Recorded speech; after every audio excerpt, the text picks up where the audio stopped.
Hi friends, welcome to our channel. આજે આપણે બનાવીશું મહારાષ્ટ્રીયન સ્પેશિયલ મિસળ પાઉં.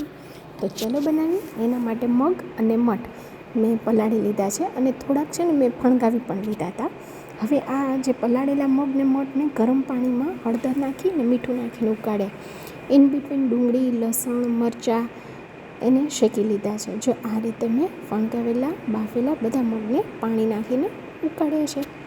હવે ટમેટાની છાલ છોલીને પ્યોરી બનાવી, એ જ રીતે ડુંગળીની પ્યોરી બનાવી અને મિક્સરમાં ટોપરું લીધું છે. આખું પણ લઈ શકો છો, મારી પાસે ભૂકો હતો એ. તલ છે અને આ જે શેકેલા લાલ મરચાં, લસણ, લીલું મરચું, લસણ, ડુંગળી જે છે અને હા લાલ મરચું પણ એ બધું મિક્સ એને પણ ક્રશ કરી લીધું છે. હવે પેનમાં તેલ લઈ એમાં ઝીણી સમારેલી ડુંગળી અને આદુ લસણની પેસ્ટ એડ કરીશું. એને સરસ મજાનું સાંતળાય ત્યાં સુધી એને સાંતળી લઈશું. ગોલ્ડન બ્રાઉન થાય ત્યાં સુધી સરસ સાંતળી લઈશું. કલર ચેન્જ થઈ ગયો છે. હવે બાફેલા ટમેટાં જે હતા છાલ છોલીને એની પ્યોરી બનાવી હતી એ એડ કરી દઈશું. એને પણ સરસ મજાનું તેલ છૂટું પડે ત્યાં સુધી હલાવશું.